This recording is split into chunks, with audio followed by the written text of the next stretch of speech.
Okay, so part 2 of part 2.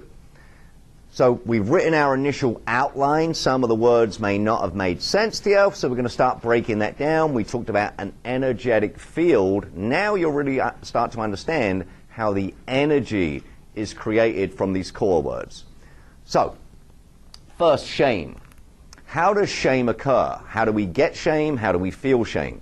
Well, it happens, and I'm going to kind of read these again. You can stop the video. I'm going to go through them pretty quickly. We can stop if you want to write them in the exact order. Happens through ridicule, criticism, blame, judgment, being judged, being bullied, people calling you names, mean-spirited stuff, and guilt trips. We have all had guilt trips put on us which cause shame. So, shame, ridicule, criticism, blame, judgment, bullying, calling names, guilt trips. There's a whole host of others, by the way. I'm just giving you some initial ones. Next, betrayal. The word betrayal. Here are things that can cause a feeling of betrayal, and we all have them. Number 1, agreements not being kept. You have an understanding or an agreement with somebody and they break the agreement. And this can happen in relationships, in school, in business. Agreements not being kept gives you a sense of betrayal. Now, what happens is we get used to this. We get used to agreements not being kept. It just becomes habit and we try and move on. But in fact, it causes something very serious in our subconscious, which is a feeling of betrayal. Now, I'm not going to do it on this video, but this actually leads to sickness. This absolutely 100% leads to physical sickness. It also leads to depression. It also leads to not feeling good. It also leads to you being unable to get in your sweet spot.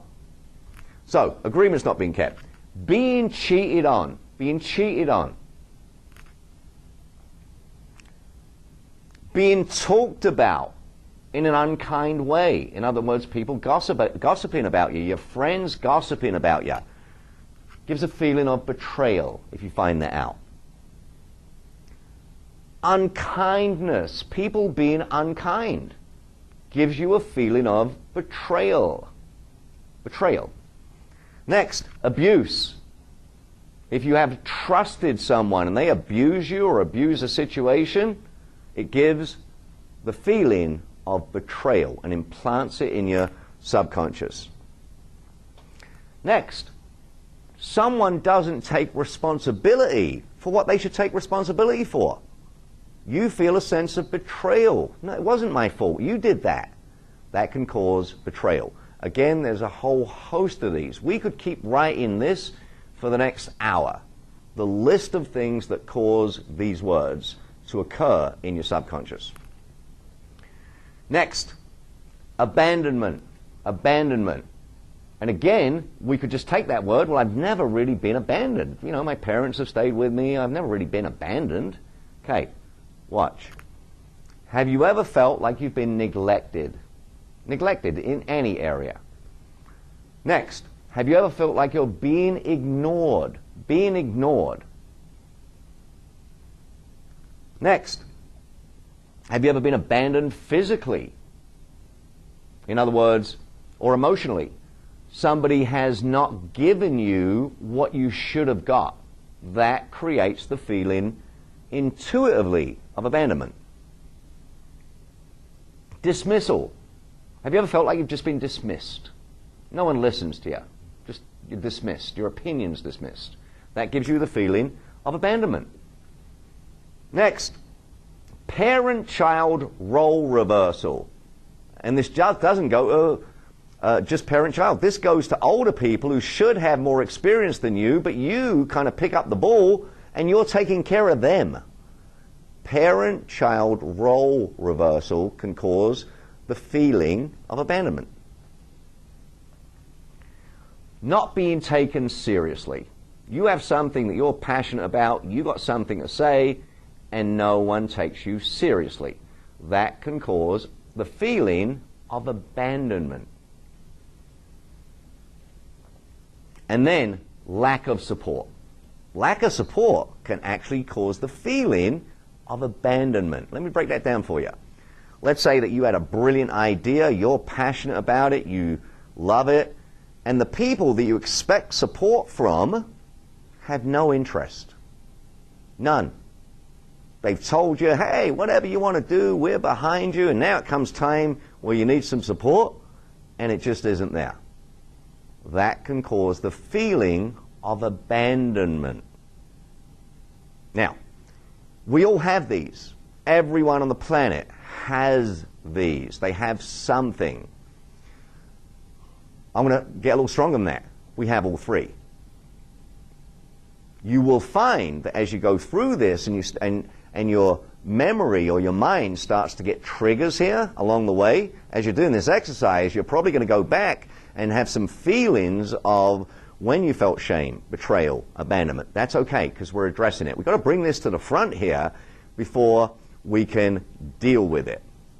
Because the next step, everyone, is to deal with these feelings. So why does this matter so much? Well, if we can address this, understand our power as an individual, understand that we had no control over most of these, and we can find the antidote. The antidote. Very few things in the world is there not an antidote for. There's certain snakes that if they bite you, you're going to die. There is no antidote. But that's rare in the world. Most of the things, and especially to do with our mind and our thinking, there is an antidote for. So now I want to give you the antidote. The antidote for shame is honor. Honor. The word honor. Making somebody feel honorable. The antidote for shame is honor. Now, on this video, I'm not going to be able to break down all this and make sense out of it. That'll come on the next part. So the antidote for shame is honor. The antidote for betrayal is loyalty. The antidote for betrayal is loyalty. And the antidote for abandonment is commitment.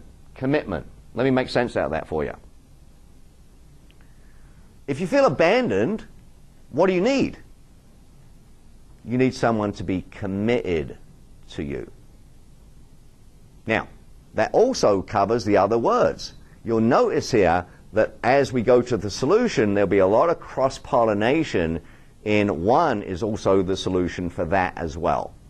So, the antidote for shame is honor. The antidote for betrayal is loyalty. The antidote for abandonment is commitment. So, why is this so important, everybody? What would seem like a real kind of academic, intellectual exercise. Well, you have to remember, the only thing I'm ever interested in is a result. I'm just not interested in theories and stuff floating around in the cloud. I'm only interested in results. And I announced on part one that this would make, at certain points, make no sense to you. But I promise you, by the time we get done with the third part of this series, you will be ready to get into your sweet spot. You will be ready to take control of your life, and you will be ready to tap into what you naturally have, but with a clarity that you've never had before. So I want to talk about the word manifesting here, because it's one of the most misused words on the planet right now. Manifesting. How it happens, what happens. Here's what manifesting means. Look in the dictionary. It means to see clearly. Manifesting means to see clearly. So the first part of manifesting has to be to give you the ability to see clearly. As we go through this exercise here, all of this is to help you see clearly. That's where we're going to end up. You just have to go through these exercises to see clearly.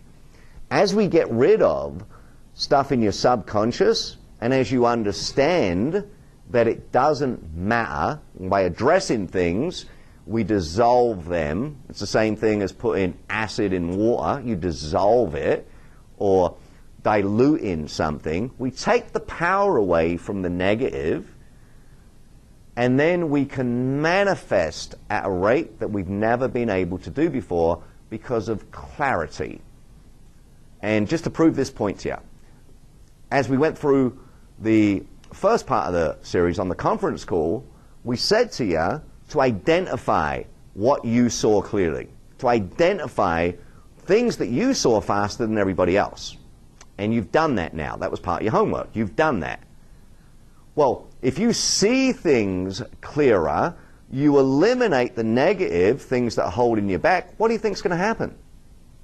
You're going to get into the sweet spot faster. Once you get into that sweet spot in our follow-up trainings Mentored by Millionaires, you will then learn how to propel the rocket ship, and you will not go through what I call the grind of getting to your dream. See, most people don't get their dream because it becomes too much of a grind, and they give up.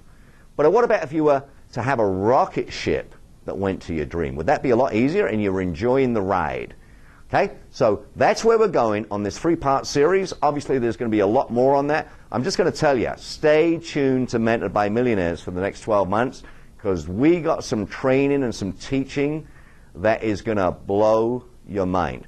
Stay tuned for part 3, everybody.